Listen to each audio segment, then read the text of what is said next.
नाज़रीन अस्सलाम वालेकुम, मैं हूँ इमरान वसीम।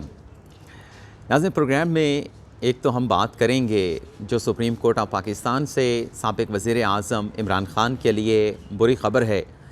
कल नाज़रीन जो पंजाब के निगरान वज़ीर आला मोहसिन नकवी की तैनाती के ख़िलाफ़ जो तहरीक इंसाफ़ और शेख रशीद की जानिब से दरख्वास्तें दायर की गईं,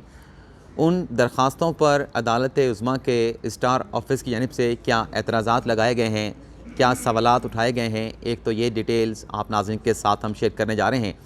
दूसरा, आप नाज़रीन को ये बताएंगे कि चेयरमैन पीटीआई इमरान ख़ान के वकील पर 10,000 का जुर्माना किस बात पे किया गया है। और तीसरा, हम बात करेंगे जो फवाद चौधरी के जिस्मानी रिमांड हासिल करने के लिए और फवाद चौधरी को इस केस से डिस्चार्ज करने के लिए जो अलग अलग अपीलें, एक अपील जो है वो इस्लामाबाद पुलिस की जानिब से, दूसरी अपील फवाद चौधरी की जानिब से इस्लामाबाद की डिस्ट्रिक्ट एंड सेशन अदालत में दायर की गई। इन अपीलों पर होने वाली समाअत और अदालत की जानिब से जो फ़ैसला है उसकी तफसीलात भी आपके साथ हम शेयर करेंगे। तो सबसे पहले नाज़रीन हम बात करते हैं, कल जुमे के रोज़ मोहसिन नकवी जिन्हें इलेक्शन कमीशन ने पंजाब का निगरान वज़ीर आला तैनात किया था, इस तैनाती को तहरीक इंसाफ़ और शेख रशीद की जानिब से अदालत उज़्मा में चैलेंज किया गया था। आज मैं जब सुप्रीम कोर्ट ऑफ पाकिस्तान पहुंचा, क्योंकि कल ये दरख्वास्तें दायर हुई थी, तो मैंने ये जानने की कोशिश की कि क्या ये दरख्वास्तें जो शेख साहब की हैं, जो असद उमर ने मोहसिन नकवी के ख़िलाफ़ अदालत उज़्मा में दायर की हैं, इनका स्टेटस क्या है। क्या इन दरख्वास्तों को नंबर लगा दिया गया है, जिसे हम दरख्वास्त को रजिस्टर्ड करना कहते हैं, या इन दरख्वास्तों के ऊपर कोई किसी किस्म के एतराज़ात लगाए गए हैं। तो यहाँ पर हमने जो मुख्तलिफ़ हमारे ज़राए के साथ रब्ता किया, उनसे हमने बातचीत की, तो ये पता चला है कि दरख्वास्तों के ऊपर एतराज़ात लगाए गए हैं, सवालात उठाए गए हैं। एक एतराज़ तो नाज़रीन ये लगाया गया है कि मुतबादल फ़ोरम जो है वो मौजूद था, लेकिन मुतबादल फ़ोरम की दस्तयाबी के बावजूद बराह रास्त जो है वो सुप्रीम कोर्ट में ये दरख्वास्तें जो हैं वो दायर की गई हैं। और दूसरा एतराज़ नाज़रीन हक़ दावा का लगाया गया है। कल के व्लॉग में आप नाज़रीन के साथ हमने ये पॉइंट शेयर किया था कि ये जो मोहसिन नकवी की बरतरफ़ी के लिए उनके नोटिफिकेशन को कलअदम करार देने के लिए जो दरख्वास्त दायर की गई है, इसमें जो हक़ दावा बनता है वो पंजाब के वज़ीर आला चौधरी परवेज़ इलाही का बनता है, क्योंकि आइन के मुताबिक जो निगरान वज़ीर आला की तैनाती होनी है, ये वज़ीर आला और अपोजिशन लीडर के दरमियान मुशावरत से होनी है। एक तो हक़ दावा उनका बनता है, और फिर दूसरी जो स्टेज थी, जो पार्लिमानी कमेटी बनती है, जिसका notification speaker Punjab assembly Sibtain Khan साहब ने जारी किया था, जिसमें 3 अरकान जो है वो नून लीग और पाकिस्तान पीपल्स पार्टी के थे, और 3 अरकान जो है वो पाकिस्तान तहरीक इंसाफ़ और काफ लीग के थे। तो इस पार्लिमानी कमेटी में भी निगरान वज़ीर आला के किसी नाम पे इत्तफ़ाक़ ना हो सका, तो जो हक़ दावा बनता था वो पार्लिमानी कमेटी का सबसे ज़्यादा बनता था, वज़ीर आला साबिक़ वज़ीर आला परवेज़ इलाही साहब का बनता था। लेकिन बजाय इसके कि जिनका हक़ दावा बनता था, उनकी बजाय ये दरख्वास्त जो है जिसमें मोहसिन नकवी की तैनाती को चैलेंज किया गया था, ये तहरीक इंसाफ़ की जानिब से दायर की गई, और हमने ये कहा था कि इसमें उनका हक़ दावा नहीं बनता। तो ये एतराज़ भी लगाया गया है कि हक़ दावा जिनका बनता था, उन्होंने सुप्रीम कोर्ट की जुरिस्डिक्शन इन्वोक करने की बजाय, सुप्रीम कोर्ट में दरख्वास्त देने की बजाय, जिन लोगों का हक़ दावा नहीं है उन्होंने ये दरख्वास्तें दायर की हैं। ख़ास तौर पर मैंने शेख साहब के हवाले से भी कहा था कि वो तो नेशनल असम्बली का इलेक्शन लड़ते हैं, उनका सूबे में निगरान वज़ीर आला की तैनाती के साथ कोई ताल्लुक़ बनता नहीं है। तो ये दरख्वास्त भी उनकी बज़ाहिर ऐसा लगता है कि इस पर एतराज़ात लगेंगे। और यहाँ पे आप नाज़रीन को एक और ख़बर भी दे दें, जो कि पाकिस्तान तहरीक इंसाफ़, काफ लीग और शेख साहब से मुतल्लिक़ है। ये नाज़रीन जब तहरीक इंसाफ़ ये दरख्वास्त मोहसिन नकवी के ख़िलाफ़ दायर करने जा रही थी, तो ज़रा ये दावा करते हैं कि शेख साहब से कहा गया था कि इसमें कुछ ऐसे लीगल रुकावटें हैं, तो आप ऐसा करें कि आप मोहसिन नकवी की तैनाती को चैलेंज ना करें, एक ही दरख्वास्त दायर करते हैं, उसी को हम फोकस करेंगे, उसी को प्रेस करने की कोशिश करेंगे। लेकिन शेख साहब ने वो बात नहीं मानी, और शेख साहब ज़िद पे अड़ गए कि मैं भी मोहसिन नकवी की तैनाती को लाजमन चैलेंज करूँगा। तो अब सुप्रीम कोर्ट के से जो मैसेज दिया गया है तहरीक इंसाफ़, जहाँ से ये दरख्वास्त तैयार करके सुप्रीम कोर्ट में फ़ाइल की गई, तो पीटीआई को आगाह किया गया है। सुप्रीम कोर्ट से हमारे जो सोर्सेज हैं उन्होंने कन्फर्म किया है कि दरख्वास्त पर एतराज़ात लगे हैं, और उन्हें ये भी कहा गया है कि आपकी ये दरख्वास्त काबिल पज़ीराई नहीं बनती थी, काबिल समात नहीं बनती थी। लेकिन उसके साथ साथ जो शेख साहब ने दरख्वास्त अलग से दूसरी दरख्वास्त दायर की है, उससे ये मामला जो है वो मज़ीद पेचीदा, मज़ीद ख़राब हो गया है। अब एतराज़ात जो है इन दोनों दरख्वास्तों पे लग चुके हैं इब्तदाई स्टेज के ऊपर, लेकिन जो उम्मीद की एक किरण थोड़ी सी बाकी रह गई है वो ये है कि मजाज अथॉरिटी की जानिब से फ़िलहाल इसकी एतराज़ात की मंजूरी नहीं दी गई कि एतराज़ात के ख़िलाफ़ इन दरख्वास्तों को वापस कर दिया जाए, क्योंकि अल्टीमेटली जो फ़ैसला करना होता है वो मजाज अथॉरिटी ने करना होता है। अगर नाज़रीन इन दरख्वास्तों पे एतराज़ात लगा, इन दरख्वास्तों को वापस कर दिया गया एतराज़ात लगा कर, तो फिर शेख साहब के पास और तहरीक इंसाफ के पास एक ऑप्शन ये होगा कि इन एतराज़ात के ख़िलाफ़ चैम्बर अपीलें जो है वो सुप्रीम कोर्ट में दायर करें। तो देखते हैं मजाज अथॉरिटी इन दरख्वास्तों पर क्या फ़ैसला करती है।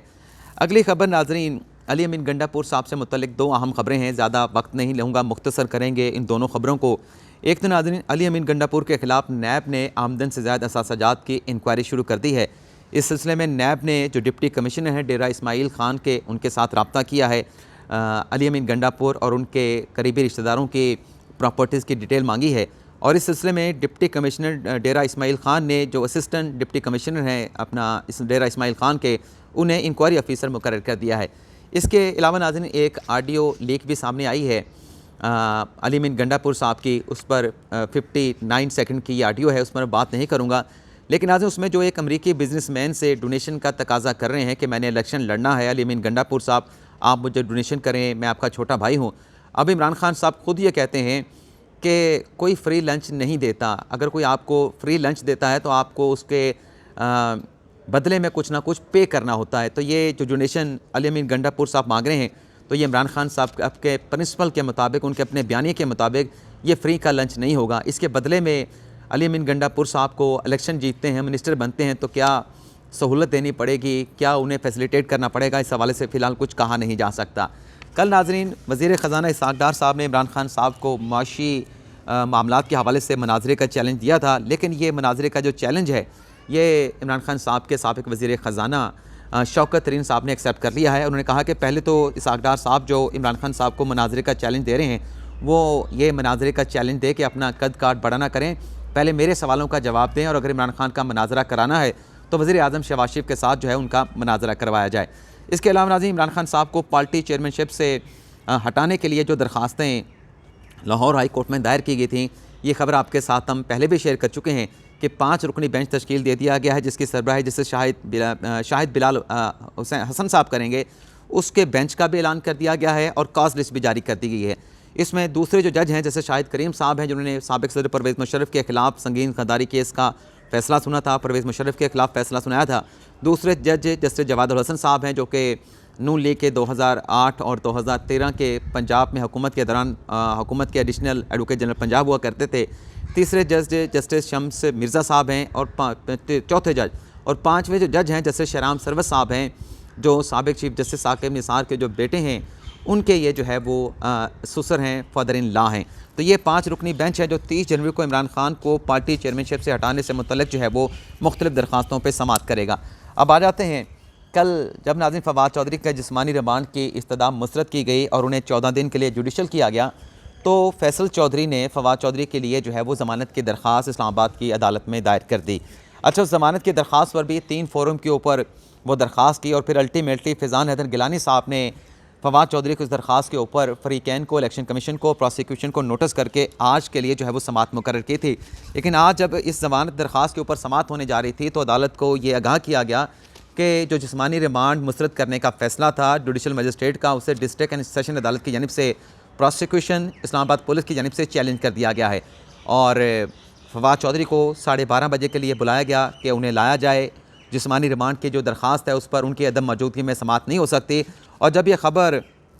फवाद चौधरी के भाई फैसल चौधरी तक पहुँची तो उन्होंने जो जुडिशल मजिस्ट्रेट का फ़ैसला था, उन्होंने जुडिशल मजिस्ट्रेट का फ़ैसला भी चैलेंज कर दिया कि जिस्मानी रिमांड की इस्तदा तो मुस्तरद कर दी, ये तो ठीक हो गया, लेकिन जो फवाद चौधरी को जुडिशल किया गया है ये फ़ैसला भी काबिल जवाज़ ना था, बल्कि अदालत को चाहिए था कि इस केस में फवाद चौधरी को डिस्चार्ज करते। तो ये 2 केसेस एक ही अदालत में जस्टिस ताहिर साहब की अदालत में जो है वो ज़ेर समाअत आए, ताहिर महमूद खान साहब की अदालत में। तो 12:30 बजे फवाद चौधरी साहब तो अदालत में ना उन्हें पहुँचाया जा सका, लेकिन समाअत का आगाज़ हो गया। बाबर अवान की जानिब से एक एतराज़ उठाया गया कि इलेक्शन कमीशन तो स्टेट नहीं है, जो अपील दायर की गई है जिस्मानी रिमांड के लिए वो स्टेट की जानिब से दायर की गई है, तो इलेक्शन कमीशन के वकील तो आर्गू कर नहीं सकते। तो जज साहब की जानिब से कहा गया कि आपका एतराज़ जो है फ़िलहाल बिला जवाज़ है, अगर मैं इलेक्शन कमीशन के वकील को बात करने का मौका दूँ तो तब आप ये एतराज़ उठा सकते हैं। इसके बाद नाज़रीन जो प्रोसिक्यूटर थे अदनान साहब, उनकी जानिब से दलाइल दिए गए, बल्कि जज साहब ने उनसे पूछा कि आपको फवाद चौधरी का किस बुनियाद पर जिस्मानी रिमांड चाहिए, जिस पर प्रोसिक्यूटर ने कहा कि फवाद चौधरी से रिकवरी करनी है, उनका फ़ोटोग्रामेट्री टेस्ट करवाना है। और फिर उन्होंने ये भी कहा कि 2 रोज़ा जिस्मानी रिमांड जो अदालत की जानिब से दिया गया था वो टेक्निकल 1 दिन का जो है टेक्निकली वो जिस्मानी रिमांड था, क्योंकि दूसरे रोज़ तो अलल सुबह जो है फवाद चौधरी साहब को अदालत में पेश कर दिया गया था, तो उनसे रिकवरी करनी है, तो मज़ीद 7 रोज़ का फवाद चौधरी साहब का जिस्मानी रिमांड दिया जाए। अच्छा, इसी दौरान जैसे कि मैंने अभी थोड़ी देर पहले बताया कि डिस्चार्ज करने की, फवाद चौधरी को इस केस से बरी करने की दरख्वास्त भी अदालत में दायर कर दी गई। तो जज साहब ने फिर प्रोसिक्यूशन के वकील से पूछा कि क्या आप डिस्चार्ज करने की दरख्वास्त पे आपका क्या मौक़िफ़ है। तो प्रोसिक्यूटर ने कहा कि इस केस में चूँकि रिकॉर्ड के ऊपर शवाहिद मौजूद हैं, अगर शवाहिद मौजूद ना हो तो डिस्चार्ज करने की दरख्वास्त आ सकती है, लेकिन इस केस में फवाद चौधरी के ख़िलाफ़ शवाहिद मौजूद हैं, तो हम इस डिस्चार्ज करने की दरख्वास्त की मुखालफत करते हैं, इस दरख्वास्त को मुस्तरद किया जाए। फिर डॉक्टर बाबर रवान साहब ने दलाइल दिए, उनके इलेक्शन कमीशन के वकील के साथ फिर एक मरतबा तल्ख़ कलामी हुई किसी मुदाखलत करने के ऊपर, और फिर उन्होंने कहा कि मेरी तो फवाद चौधरी साहब से मुलाकात ही नहीं करवाई गई, तो मैं अदालत की मुआवनत कैसे करूँगा जब मुझे मेरे मौक्कल की तरफ से इंस्ट्रक्शन नहीं होंगी। और फिर उन्होंने कहा कि आज़म समाती को गिरफ़्तार किया गया, उन्हें नंगा किया गया, किस जगह पर ले जाके नंगा किया गया, पुलिस फवाद चौधरी का जिस्मानी रिमांड किस लिए लेना चाहती है। और फिर अच्छा, यहाँ पे एक और ख़बर भी शेयर कर लें नाज़रीन, जो मोनिस इलाही की अहलिया तहरीम इलाही और उसके साथ साथ रासिक इलाही और उनकी बहू ज़ारा इलाही के ख़िलाफ़ जो मनी लॉन्ड्रिंग का एक मुकदमा जिसकी तहकीकात FIR कर रहा है, उस FIR के इंदराज के बाद आज तीनों की जानिब से लाहौर की डिस्ट्रिक्ट एंड सेशन अदालत से रजू करके अबूरी ज़मानतें 14 फरवरी तक की हासिल की गई हैं 1-1 लाख के मचलकों के एवज़। अब बाबर रवान साहब ने अपने दलाइल में कहा कि इलेक्शन कमीशन एक मुंशी है और मुझे अपने मुंशी पे फ़ख्र है, वो सुप्रीम कोर्ट में जाता है तो उसे सुप्रीम कोर्ट जाने से कोई नहीं रोकता। और इसके बाद बाबर रवान साहब ने फवाद चौधरी साहब को इस केस से डिस्चार्ज करने की इस्तदा कर दी और अदालत की जानिब से इस मामले का जो फ़ैसला है वो महफूज कर लिया गया। अब इमरान खान साहब के वकील को किस बात के ऊपर 10,000 का जुर्माना किया गया है, जो नाज़रीन ख्वाजा आसिफ के ख़िलाफ़ हत्या की इज़्ज़त का इमरान खान साहब ने मुकदमा दायर किया, जिस पर आज खान साहब के ऊपर जिरा होनी थी, तो आज ना सिर्फ इमरान खान साहब के वकील पे 10,000 का हर्जाना किया गया, जुर्माना किया गया, बल्कि ख्वाजा आसिफ के वकील पर भी 10,000 का जुर्माना किया गया। और उसकी नाज़रीन वजह यह बनी कि जस्टिस उम्मीद अली बलोच जो कि इस केस की समाअत कर रहे थे, एडिशनल सेशन जज हैं, उन्हें ये बताया गया कि जो वकील हैं ख्वाजा आसिफ के, उनकी भतीजी की शादी है, तो इसलिए वो आज पेश होकर जिरा नहीं कर सकते। और इस इल्तवा की दरख्वास्त की PTI के वकील इमरान खान साहब के वकील की जानिब से भी जो है मुखालफत नहीं की गई, तो अदालत की जानिब से दोनों वकला के ऊपर जो है वो 10,000 का जुर्माना किया गया। इमरान खान साहब के वकील ने कहा कि 10,000 जुर्माना नहीं बनता, कानून के मुताबिक आप 5,000 का जुर्माना कर सकते हैं। तो जज साहब ने कहा कि अगर आपको मेरा फ़ैसला तस्लीम नहीं है तो आप इसे एपलेट फोरम पे चैलेंज करके जुर्माना जाके वहाँ पे 5,000 करवा लें। और फिर जज साहब ने कहा कि 11 साल से मुकदमा चल रहा है, इस्लामाबाद हाई कोर्ट ने भी इस केस के हवाले से डायरेक्शन दी है कि जल्द अज जल्द इस केस को डिस्पोज ऑफ किया जाए। तो 90 दिन में